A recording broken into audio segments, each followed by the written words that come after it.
dah settle lah semua hari ni. So, kita buka buku baru, insyaAllah. Sebelum Pablo akhiri Pablo punya live, Pablo daripada sekedar-kedai umat Allah ni, dengan rendah diri, mohon maaf dengan Caprice atas keterlanjuran Pablo dalam mempersoalkan jihad anda.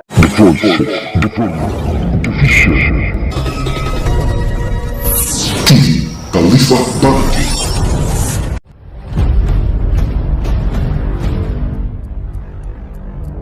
TV Khalifah Bangkit. So carilah dekat sejam tau, cari puncak tu tak jumpa. And then pukul 9 malam baru kita orang jumpa Ulu Sepat punya yang cyborg tu semua dah Ulu Sepat tu. 9 malam daripada pukul 4 pagi. Tersasar jauh dah sampai puncak dah pukul 9 malam. Kita orang nak kena turun sebab tak ada bawa kemah, tak bawa apa.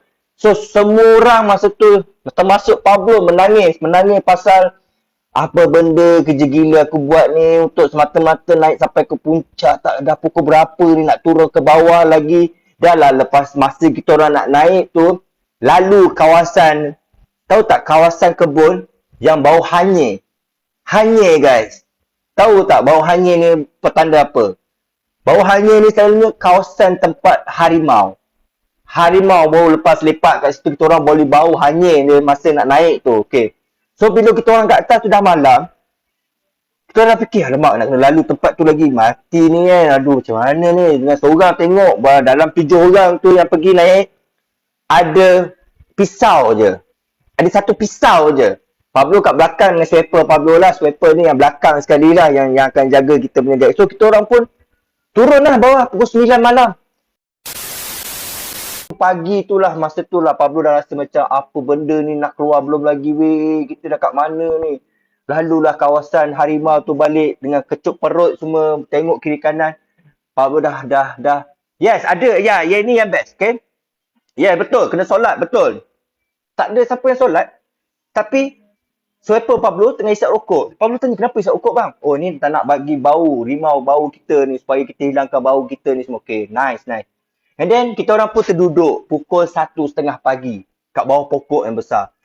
Tiba-tiba, ada satu brother ni, dia boleh petik daun, dia baca something, I think like doa Sulaiman. Betul. Pablo rasalah doa Sulaiman dibaca. Dia azan, and then suddenly, ini benda reality jalan tu depan mata kita orang je. Yes. Jalan kat depan mata kita orang je. Selepas dia baca doa kepada azan, baru kami nampak jalan. Bayangkan lah, pukul 5 pagi, 4 pagi baru keluar daripada hutan. Balik sampai je Pablo terus maki, director Pablo terus maki semua orang kat situ. Kerja gila korang buat dengan guide salah bawa masuk jalan semua. Kat situlah Pablo banyak belajar bila dekat dalam hutan ni. Disiplin diri, yakinnya bahawa banyaknya makhluk yang Allah telah ciptakan berlayer-layer. Kadang-kadang kita nampak alam lain, kita nampak benda yang kita rasa pelik, susah Pablo nak terangkan macam mana. Tapi dalam hutan tu lah Pablo belajar macam-macam, jadi kental, jadi berani, jadi lebih disiplin. Banyak pengalaman Pablo. Contohnya, yang dekat Ulu Sepat tu satu momen yang best lah. Pablo diajar untuk menghargai alam sekitar, menghargai alam ni, mengukuhkan teori bahawa memang banyak ciptaan Allah yang diciptakan dalam alam ni. Semua yang kita perlu buat adalah tawakal pada Allah, yakin pada Allah dan sentiasa ingat bahawa alam ini ada makhluk lain juga. Okay?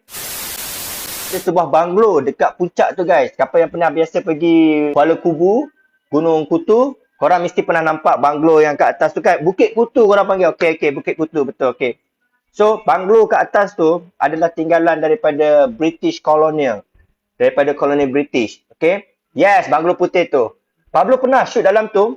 Tengah shoot, Pablo tak ada dalam visual.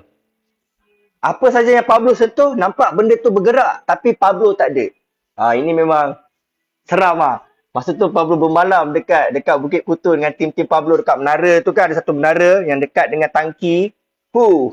Boleh dengar muzik, boleh dengar macam muzik-muzik daripada keramaian orang dulu-dulu dengan muzik kan. Ada like, then kita orang boleh dengar daripada tempat Pablo kemah tu dekat menara tu, kat tepi bawah bangunan putih tu, tapak kawanan kuda. So benda-benda tu lah Pablo alami. Sebenarnya kita tak takut. Bukan suruh kita takut dengan makhluk-makhluk gaib. Tak. Makhluk-makhluk gaib ni, diorang tak nak diganggu. Diorang tak nak diganggu, guys. Ini yang Pablo paling belajar ni, Okey, ya, orang pernah berkawal, orang bunyi tapak berjalan semua kan. Ini Pablo dah lalu dah apa ni. Okey, tak, ini benda hakikat. Tapi, bukan nak menakut-nakutkan korang. Tidak, Pablo tak nak menakut-nakutkan korang. Cuma Pablo nak bagi tahu bahawa alam gaib ni wujud, tapi tidak mematikan kita. Takkan mematikan. Pablo tak rasa benda-benda tu, hantu tu boleh cekik you, langsui boleh cekik you, pontianak boleh matikan. Tak. Diorang tak boleh matikan kita. Allah je boleh matikan. Diorang tu hanya boleh menakut-nakutkan kita dan kita tertipu dengan permainan mata kita ni. Yes. Pada orang boleh rasa, Pablo boleh rasa bulu roma berdiri kadang-kadang kat rumah Pablo seorang-seorang tinggal ni, kat rumah yang 5 bilik besar 3 tingkat seorang-seorang Pablo duduk. Pablo kadang-kadang pernah rasa, tapi makhluk tu pada Pablo kita kena kawal, kena yakin bahawa tak ada makhluk yang lagi mulia daripada kita. Itu je. Alright? So banyaklah pengalaman Pablo dekat gunung besar hantu di Kanaboy. Pablo ingat lagi. And then pengalaman dekat gunung Stong pun ada pengalaman Pablo. So dari sinilah Pablo belajar jadi kental, jadi kuat mental Pablo, disiplin Pablo dalam lakonan. Bila kat set Pablo tak ada nak banyak bunyi, bila scene Pablo tak ada. Pablo jadi lebih berdisiplin. Lepas ni guys, janganlah kita terlalu takut dengan makhluk-makhluk gaib ni. Kalau kita tak cari dia, kita tak kacau diorang pun takkan kacau kita. Diorang pun tak berminat dengan kita. Ini Pablo memang belajar gila lah. Hantu ke, syaitan ke apa ke, makhluk-makhluk kat hutan tu. Hutan belantara weh. Hutan belantara ni hutan yang tebal. Hutan yang bukan hutan belakang rumah, bukan. Ini hutan yang tebal. Yang mana pokok dia tu 10 lelaki pemeluk dewasa. Yes. Yang inilah yang kita kena ada dalam diri kita. Yakin pada Allah. Walaupun tak pandai baca ayat kursi ke, tak pandai baca apa pun. Ini Pablo belajar daripada orang tua-tua dulu. Cukup dengan sekadar mengamalkan bacaan surah Al-Ikhlas. Surah Al-Ikhlas ni insya-Allah kalau siapa-siapa tak tahu baca kursi, ayat kursi ke Yasin ke apa macam Pablo tak tahu baca, tapi Pablo tahu yang ayat yang mudah dan besar dia punya benefit, dia punya ayat punya power tu, Al-Ikhlas tu sungguh kuat. Dan inilah Pablo share, okey. Siapa kat belakang pula dah malam-malam ni, tiap malam dengar je bergula atas bumbung pondok aku. Kita azan je. Itulah Pablo percaya. Dan isu Pablo dengan orang-orang yang buat paranormal ni adalah pada Pablo makhluk-makhluk gaib tu bukan untuk dipertontonkan, untuk dijadikan hiburan. Dan bacaan-bacaan surah yang korang bacakan secara loud tu bukan untuk dimenggah-megahkan. Keluarlah munculkan diri kau, aku kenal kau, tunjuk turunan kau. No. I don't think that's how it works. I don't think it's how it works, right? Lepas tu Pablo rasa diorang ni sendiri kena stop lah benda ni. Ini Pablo personally cakap, diorang stop doing dia. Sebab cukuplah kita buatkan kita punya satu bangsa, satu agama ni jadi macam, taksub benda-benda macam tu. Sebab Allah nak kita dekatkan diri dengan benda-benda yang lebih berfaedah. So benda-benda macam tu, korang keluar malam, kadang-kadang korang pergi tempat-tempat yang tersembunyi, tempat-tempat yang tak tahu kat mana tu. Kalau apa-apa jadi kat korang, waktu korang live tu, mungkin time tu orang nampak apa jadi kat korang. Tapi waktu bantuan nak tiba, semuanya dah terlambat. So kita harap para paranormal punya activities ni ataupun aktivis, kalau boleh kita cukuplah buat benda-benda tu. Kalau nak ada-adakan hantu, dalam filem kami dah buat dah. Kami dah berjaya buat benda tu. Dengan munafik pun kami dah berjaya buat kalau orang takut sampai 42 juta. So we know what we do lah for this kind of thing.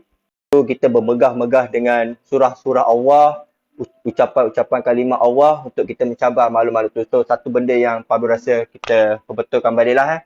Yang ini Pablo nak bagi tahu korang. Kenapa daripada sini Pablo menyokong apa yang Caprice buat, apa yang orang-orang ni cuba buat, jin-jin ni buat. Sebab inilah dia, starting dia. Ayam ni adalah isu sebab they are fair to me. Okay. So, ayam dekat Malaysia ni, kita ada stok, kita ada bekalan. Kita ambil contoh diorang tu. Diorang amalkan Islam tu dengan sepenuhnya sampai tak ada COVID, sampai Allah tu jaga betul-betul negara Brunei tu. Dah lah bagi kekayaan, tak ada kemiskinan. Lepas tu diorang ni ada orang kata kelebihan yang mana Allah pelihara diorang ni semua. So, I rasa I wanted this lah. Pablo belajar ni dah mula seronok dengan agama ni. Dia dah seronok melihat. Sebab apa? Diorang belajar menghargai kehidupan. Diorang belajar menghargai kemanusiaan. Takkan pandai nak buat korupsi. Pablo yakin. Kalau kita, yes. Aizin Nasmi cakap, kita kembali kepada sistem khalifah. Setuju. Al-Quran. Al-Quran tu dah ada pengajaran, peringatan. Apa yang berlaku dalam. Okay? Tapi Pablo yakin Al-Quran tu. InsyaAllah. So Pablo amalkan. Dalam handphone Pablo pun Pablo ada Al-Quran. Untuk sentiasa Pablo baca. Ingatkan diri Pablo. Dan kerana itulah Pablo rasa. Sebab Pablo ada baca tentang sesuatu tentang ukhuwah. Sentiasa beri kita hidayah. Dan macam mana Pablo buat. Pablo pun nak mohon pada Allah. Sentiasa berikan Pablo hidayah. Supaya sentiasa Pablo sebarkan benda-benda yang positif. Sayang. Sebabnya kalau Pablo seorang public figure, Pablo tak gunakan peluang ini untuk sebarkan benda-benda yang positif macam ni, that mean Pablo gagal sebagai seorang anak seni. Sebab sebagai orang seni, bukan sebagai menghiburkan anda, tapi menyampaikan sesuatu, kita nak unitekan semua orang. Sebab public figure ni boleh satukan semua orang kalau betul pembawakan dia. Korang minat public figure tu, korang adore dia, korang nak jadi macam dia, so korang nak dia jadi ikutan. Maka kita unite for this, alright? Dinda punya hati sendiri luahkan. Sayang, Dinda ada kelebihan ilmu, ada pendedahan hidup di luar negara. Kalau Dinda tak gunakan untuk pembetulkan bangsa, Dinda ni rasa-rasa macam gagal lah. Pagi ni, Pablo nak buktikan kepada semua orang yang orang macam Pablo ni jahat ni, yang idolakan oleh anda ni ada manfaat. Okay. Alright, thank you Kanda. Pablo minta maaf. Masya Allah, Pablo minta maaf pada semua. Sekali lagi, bukan pada Capri seorang je. Kepada anda semua pun Pablo nak minta maaf. Mana yang dah ada ni, boleh rekodkan balik. Sampaikan balik mesej ni pada semua orang. Pablo nak minta maaf pada semua orang yang mana yang dengar Pablo punya kata-kata yang tak best tu. Daripada hati Pablo minta maaf. Pablo nak korang suka Pablo, adore Pablo kerana positivity Pablo, bukan negatif Pablo. Okay? So, truly, from my heart, I minta maaf atas kekilafan Pablo semalam, okay? Harap lepas ni, Pablo boleh sebarkan benda-benda yang best. Thank you guys sama yang mana yang sentiasa menyokong Pablo hari ni. I love this smart guy. Bermaaf-maafan sesama. Kita punya audience pun tak tahu rugi.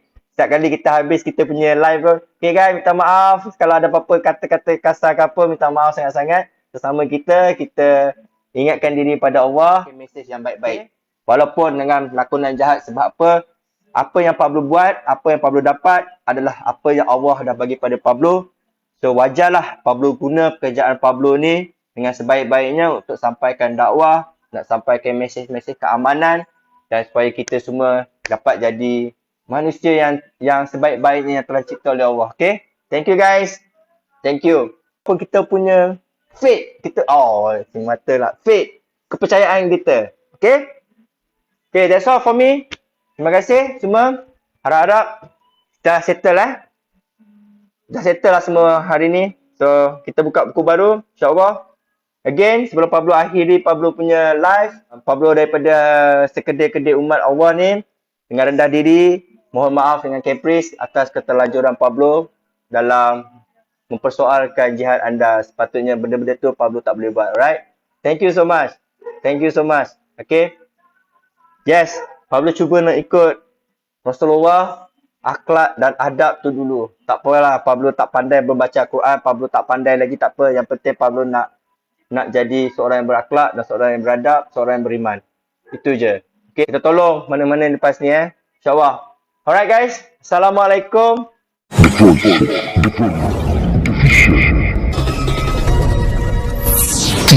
Khalifah Bangkit.